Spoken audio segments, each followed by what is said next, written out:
Assalamualaikum warahmatullahi wabarakatuh. Dan salam sejahtera.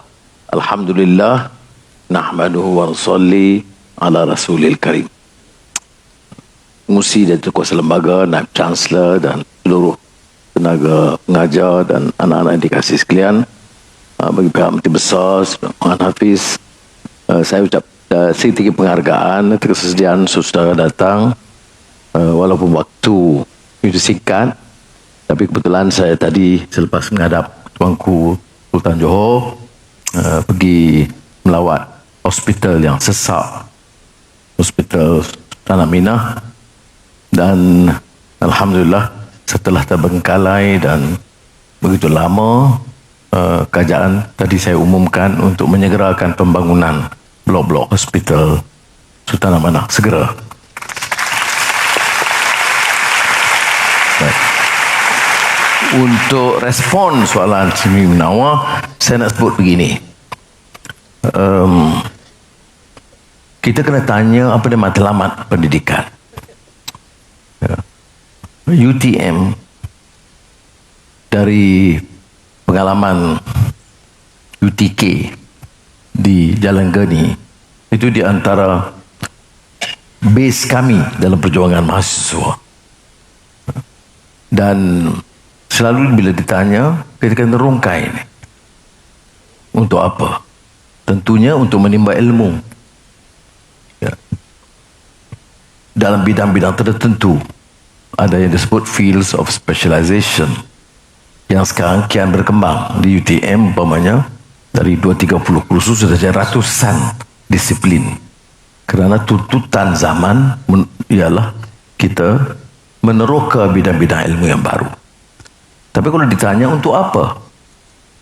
Inilah yang ada hubungan dengan apa yang saya sebut tentang madani dan manusiawi. Kita ini tidak boleh terlepas daripada menganggap diri seperti mana amanah pada Allah SWT.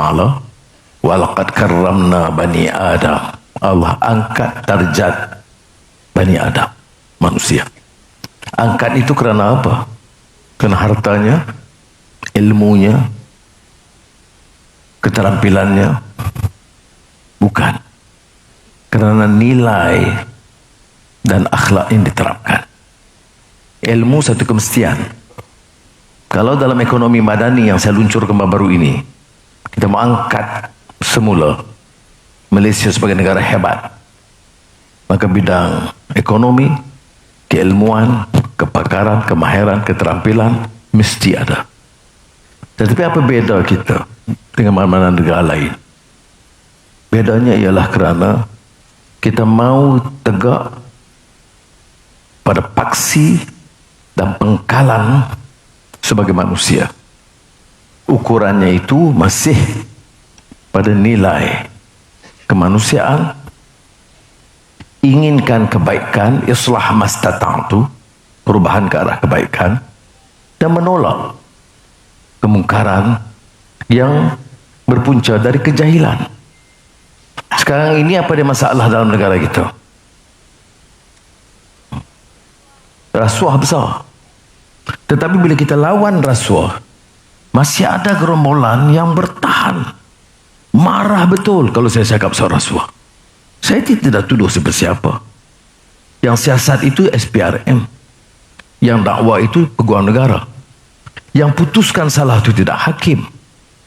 Tanggungjawab saya ialah menyatakan bahawa enough of racism, enough of corruption, enough of ignorance and religious bigotry in this country, because we have to move as a great nation.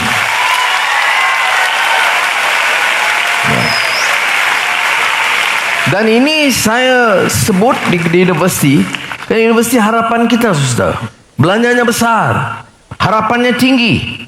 Bukan untuk saudara jadi pakar teknologi atau penjurutera, keterampilan mana-mana bidang, tetapi generasi yang harus lebih baik daripada generasi terdahulu. Kita baru sambut kemerdekaan. Alhamdulillah, sambutan di Putrajaya itu luar biasa, di antara terbaik yang pernah disambut oleh rakyat. Ya. Tetapi tema tekanan saya yang saya samakan yang agak konsisten ialah memaknai kemerdekaan itu. Bukan saja slogan ampuh, bukan saja pengucapan yang lunak, memaknai kemerdekaan. Negara sudah merdeka, tapi sistem itu apakah benar-benar bebas dan merdeka? Mengapa kita lawan penjajahan? Lawan Inggris di tanah Melayu dan Sabah Sarawak, Belanda di Indonesia, Spanyol di Filipina, Perancis di Algeria, Itali di Libya. Semua negara bangkit menentang penguasaan kuasa asing. Sebab apa kita menentang kuasa asing? Kerana memaksa, menghambakan, memperbodohkan rakyat, mengutip hasil sewenang-wenangnya untuk memperkayakan diri mereka dan negara mereka, dan rakyat terpinggir dan miskin. Jadi kita lawan. Ibu bapa kita dulu membawa perubahan ini. Tapi lawan untuk apa? Itu yang harus ditanya oleh generasi sekarang. Apakah untuk mengganti perangai bobrok yang lapuk dahulu itu? Rupanya lain, warna kulitnya lain, kaumnya lain, agamanya lain, perangai rompakan sama. Sebab itu saya kata kita kena bangkit lawan anasir-anasir yang merosakkan ini. Ya. Dan sebab itu kita perlu generasi muda yang kritis. Saya beritahu kepada semua anak-anak Chancellor melalui Datuk Seri Khalid Nordin, Menteri Pendidikan Tinggi. Anak-anak mahasiswa, pimpinan mahasiswa sini yang ketuanya wanita. Waduh, itu saya nampak garang sikit. Saya nak senyum pun saya tak berani tadi. Mana yang ketua tadi? Okey, terima kasih. Baik, saya pesan, kalau anak-anak mahasiswa nak buat teguran kepada Naib Chancellor, kepada Menteri, kepada Perdana Menteri, silakan. Kalau nak buat bentuk sebagai Speaker's Corner, silakan. Saya tak jadi masalah. Jangan hina orang, jangan cerca kaum, jangan hina agama lain, jangan bawa propaganda. Teguran saya boleh terima. Dalam dialog siri Temu Anwar ini saya banyak belajar. Anak tingkatan 6 merayu kepada saya tentang pengiktirafan kementerian tingkatan 6 sebagai sebahagian dari sekolah. Daripada gesaan mereka, saya bawa kepada jemaah menteri. Siapa yang tegur saya? Anak umur 17-18 tahun. Siapa saya? Perdana Menteri. Apa yang berlaku? Saya dengar ada munasabah. Saya bawa ke jemaah menteri. Beritahu Menteri Pendidikan. Apa keputusan? Jadikan tingkatan 6 itu tahap college pre-university asing daripada sekolah. Ya. Ada cadangan lain tentang internship. Internship tak dibayar. Tak dibayar terlalu rendah.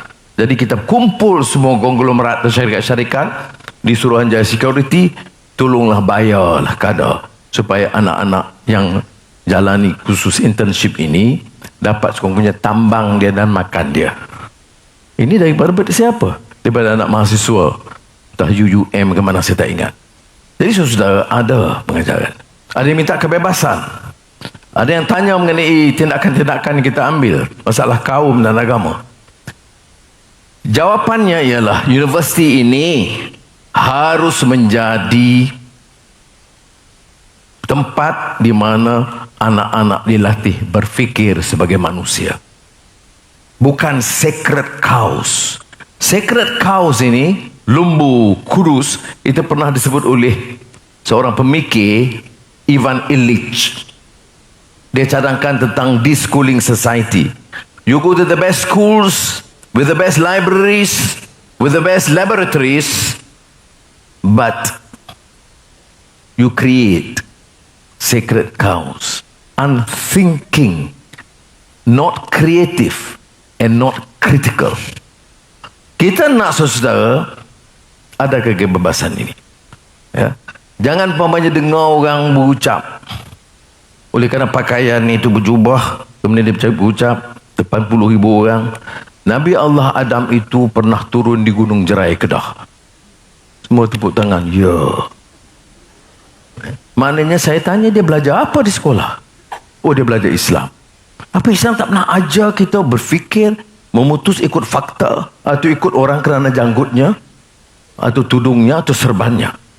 Ini yang saya sebut, perlu kita ada nilai. Kena ingat. Ada sekarang ni dah bangkit balik. Ini Melayu, mesti jaga Melayu saja. Tidak ada tempat orang Cina. Atau orang India kata ini masalah India saja. Saya kata enough. This country has the capacity to serve all Malaysians.